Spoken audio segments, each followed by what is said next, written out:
Olá, meus preciosos irmãos, ouvintes, amados, meus amigos. Estamos mais uma vez, pela maravilhosa graça do Senhor, para mais um programa Semente de Vida. E eu quero desta feita tomar uma escritura que está lá em Filipenses. E nós encontramos aqui nesta carta de Paulo, ele dizendo assim: resta, irmãos meus, que vos regozijeis no Senhor, e não me aborreço de escrever-vos as mesmas coisas, e é segurança para vós. Não me aborreço de escrever-vos as mesmas coisas, e é segurança para vós.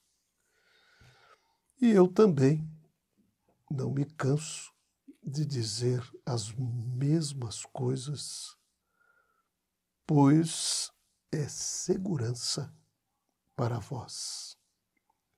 Em Colossenses, no capítulo 3, nós encontramos também Paulo, movido pelo precioso Espírito Santo de Deus, insuflado pelo maravilhoso Espírito, dizendo aqui no capítulo 3, no versículo 12, revesti-vos, pois, como eleitos de Deus, santos e amados, de entranhas de misericórdia, de benignidade, de humildade, de mansidão, de longanimidade, suportando-vos uns aos outros e perdoando-vos uns aos outros. Se alguém tiver queixa contra o outro, assim como Cristo vos perdoou, assim fazei vós também. E sobre tudo isso, revesti-vos de caridade, ou seja, revesti-vos de amor, que é o vínculo da perfeição. Nós temos ouvido a preciosa palavra de Deus e, às vezes, não praticamos, não colocamos em prática os ensinamentos que recebemos. Todos nós estamos passivos a isso. Todos nós cometemos enganos e erramos, falhamos a cada instante. E com toda certeza, se não fosse a maravilhosa graça do Senhor, nós sucumbiríamos. Mas o Senhor, com seu amor eletivo, nos escolheu, nos predestinou, nos plantou no canteiro desta era, para que fôssemos os seus instrumentos pelos quais ele pudesse manifestar, ou seja, materializar a sua palavra para as pessoas. Paulo fala que nós devemos nos tornarmos epístolas vivas e lidas por todas as pessoas. Tem um hino muito lindo, muito maravilhoso, eu gosto muito dele, E ele já começa nos perguntando: pode o mundo ver Cristo em ti? Ou seja, pode o mundo ver esta palavra verdadeiramente materializada, esta palavra encarnada novamente e expressando Cristo às pessoas que estão à nossa volta? Pois este é o ministério, ou seja, a continuidade do seu ministério. Assim como Elias estava expressando a Cristo, foi um tipo de Cristo, e Eliseu um tipo da igreja, Eliseu, sendo um tipo da igreja, estava dando continuidade ao ministério de Elias, ou seja, o ministério de Cristo. E nós temos sido chamados para vivermos a sua palavra. Isso me faz recordar do nosso profeta, o sétimo anjo de Apocalipse 10:7, Malaquias 4. Ele disse que é melhor viver um sermão do que pregar um. Então, viver a palavra, não apenas ter o conhecimento da palavra,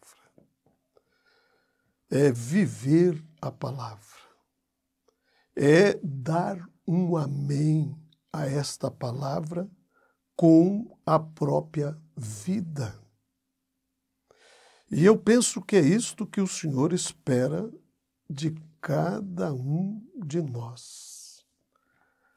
E isso também me faz lembrar do próprio Senhor Jesus, ilustrando isso com aquela parábola da casa edificada sobre a areia, da casa edificada sobre a rocha. Casa edificada sobre a areia é aquele que ouve a palavra, mas não vive, não pratica a palavra.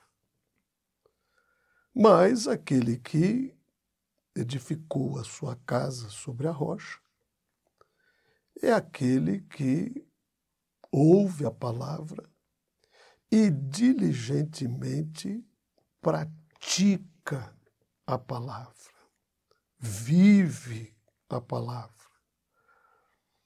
Ou seja, se tornou uma Bíblia viva. Estas palavras se tornaram vivas. Estavam aqui inanimadas e quando foram transferidas para você, isto se tornou vivo. O mundo passa e olha e vê a beleza de Cristo expressa em você. Você está vivendo a palavra. E a palavra vive através de você. Jesus disse: se as minhas palavras estiverdes em vós, pedireis tudo o que quiserdes e vos será feito. Estamos vivendo, meus preciosos irmãos, queridos ouvintes e amigos, estamos vivendo a hora em que esta palavra tem que se materializar. Apesar do mundo não querer nada com Cristo, mas, todavia, eles estão nos vigiando. E você sabe como que o Evangelho tem estado desacreditado nesta hora. E isto por causa das pessoas que professam, mas não têm posse daquilo que eles estão professando. Este tem sido o grande problema. Aliás, quando Jesus se manifestou, a diferença dele para aqueles sacerdotes, para aqueles fariseus, para aqueles saduceus, foi uma diferença brutal. O povo viu. Ele é diferente. Veja como ele nos ensina a palavra. Ele nos ensina com autoridade. Ou seja, a sua vida condizia com aquilo que ele estava expressando. Aliás, ele foi a expressão da palavra. Ele foi a materialização das profecias de todos aqueles profetas que haviam sido enviados para, de alguma forma, irem preparando o seu caminho, a sua chegada. João Batista, o Elias que veio para precursar a sua primeira vinda, ele veio preparando o caminho. Depois de mim vem um que não vai vos batizar com água, mas ele vai vos batizar com fogo. Então, existe uma diferença, queridos, deste evangelho pregado no poder, na unção, na vida vivida. Ou seja, aquela fita que roda numa velocidade maior, ela tem que estar trazendo ao coração do povo, das pessoas, em sua mensagem subliminar, vida vivida. É isto que tem força, é isto que faz a coisa acontecer de verdade. E eu quero, nesta programação, com a graça maravilhosa do Senhor, eu estou aqui com a mensagem Humilha-te. Aliás, foi uma mensagem curtíssima e a forma com que ela foi pregada, com que ela foi exposta para nós, foi simplesmente maravilhosa. Deus sabe como fazer as coisas verdadeiramente. Nós não estamos aqui para questionar o que quer que seja, porque tudo o que Deus fez, queridos, é uma verdadeira obra-prima.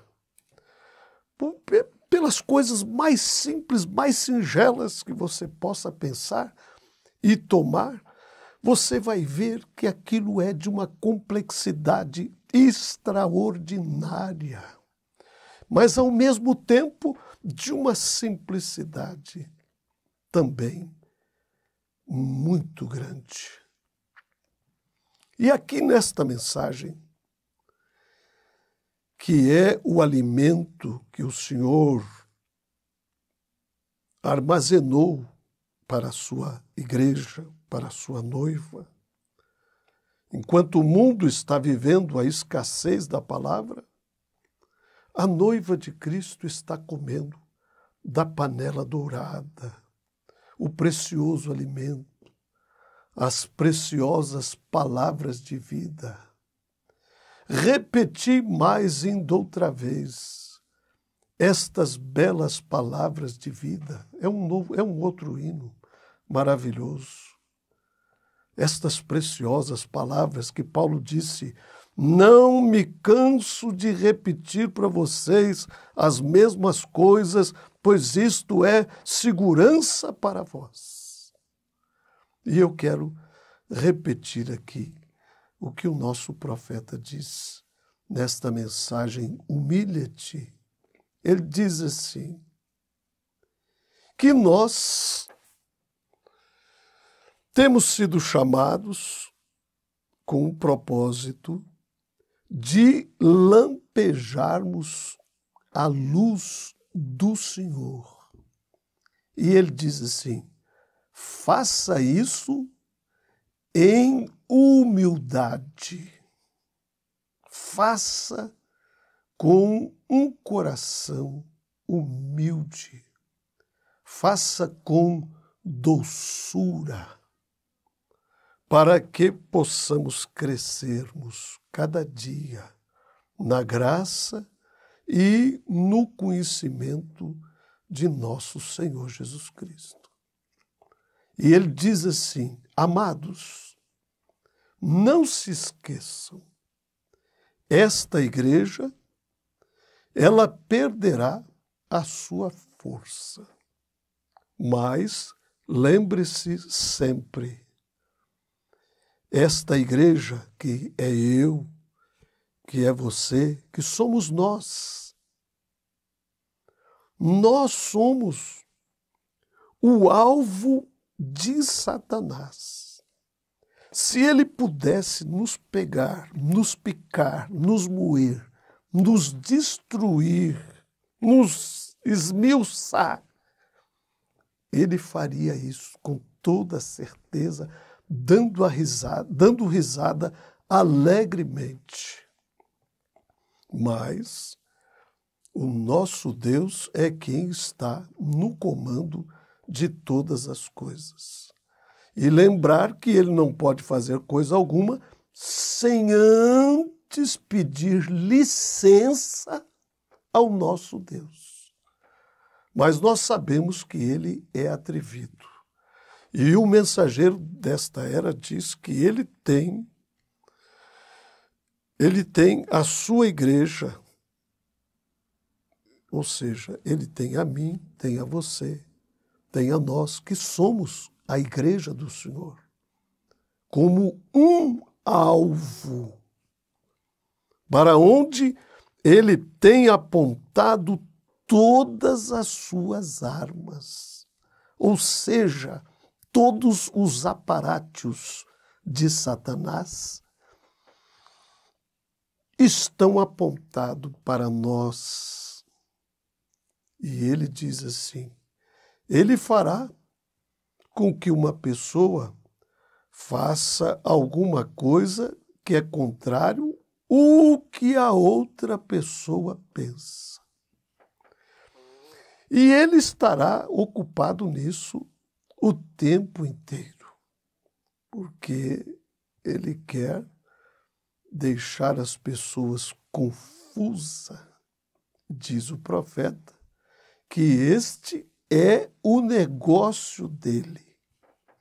Portanto, quando ele consegue alguém para dizer alguma coisa acerca de uma outra pessoa, e a coisa começa assim.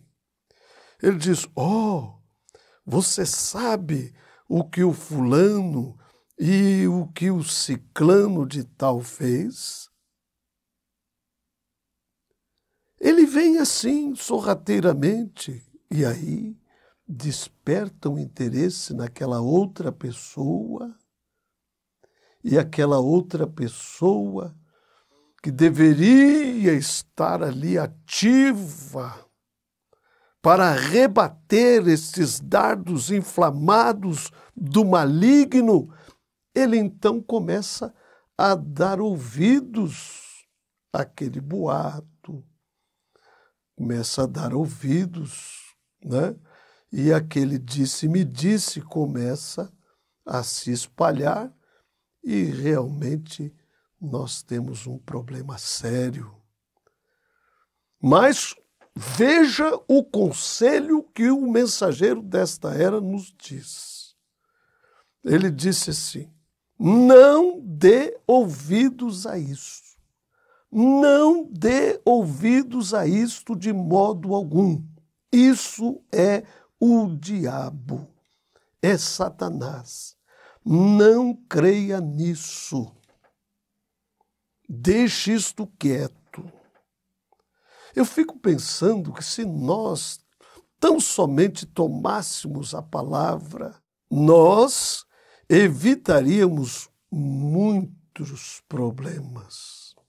com toda certeza, meus amados irmãos, minhas amadas irmãs, nós evitaríamos problemas. E veja o que o profeta diz assim: não dê ouvidos, isto é o diabo, mas às vezes você quer dar um ouvido, né? E aí a coisa começa a tomar um rumo um tanto estranho. Mas olha o que o profeta desta era diz assim: se houver alguma pessoa, alguma coisa, que alguém esteja fazendo errado, ore por ele. Não ore de uma maneira egoísta, que diz, eu sei que é o meu dever, que eu tenho que orar por este irmão. Não, não faça assim desta forma. Faça com amor. Leve aquela pessoa para dentro do seu coração, bem lá no fundo. Tome aquela irmã e simplesmente fale e seja dócil. E antes de tudo, você haverá retornando novamente a sua sobriedade. Agora, quero lembrar, queridos, que nós estamos aqui apenas passando. Há pouco eu li um salmo onde Davi disse: sou apenas um forasteiro que está passando por aqui, como os nossos antepassados. Os nossos dias aqui são muito breves. Não podemos perder tempo com disse-me disse, aquilo e aquilo outro. Por quê? Porque, afinal de contas, nós estamos todos rumando numa mesma direção. Estamos indo na direção do pôr do sol. E aqui tudo passa, como disse Salomão. Agora, queridos, qualquer hora dessa, Jesus estará retornando. E ele está por vir apanhar a sua igreja a qualquer hora. Mas pode que nós não vejamos o pôr do sol novamente. Pode que estejamos vivendo já os últimos momentos aqui por sobre a face desta terra. Não sabemos. O tempo passa, o tempo voa. E o certo é que tudo está diante de nós e nós pouco discernimos isto, aquilo outro. Mas eu quero te passar, eu quero apenas te lembrar mais uma vez do que o que o nosso profeta tem nos ensinado, que é a pura palavra de Deus. Ele diz aqui na mensagem: o Verbo se fez carne. Ouçam, meus amigos cristãos, se há algo em seu coração contra alguém, vá até ele e se reconcilie. Esqueça todo o passado. E se você tem tido uma vida de altos e baixos, lembre-se, algo tem vindo a este coração, tem movido os seus pensamentos, mas lembre-se, estamos apenas passando por aqui. Somos forasteiros como os nossos antepassados. Não importa quem seja o seu inimigo, ame-o, ame-o. Não importa o que tenha acontecido, deixe isto de lado. Afinal de contas, nós estamos em um campo com ervas daninhas. Sabemos disto, mas temos que crescer juntos. Temos que chegar juntos. Não se pode tirar água doce de uma fonte amarga, assim como não se pode tirar água amarga de uma fonte doce. Uma árvore não pode produzir bons frutos e maus frutos ao mesmo tempo. Então, queridos, deixe por conta do Senhor. Ame, ame, ame. Este é o conselho do mensageiro desta era. Ame, ame, ame. Este foi o conselho do próprio Senhor Jesus. Ama, e todos saberão que sois meus discípulos. Que o Senhor, amados irmãos, amados ouvintes e amigos, continue vertendo as suas preciosas bênçãos aos vossos corações. Deus vos abençoe.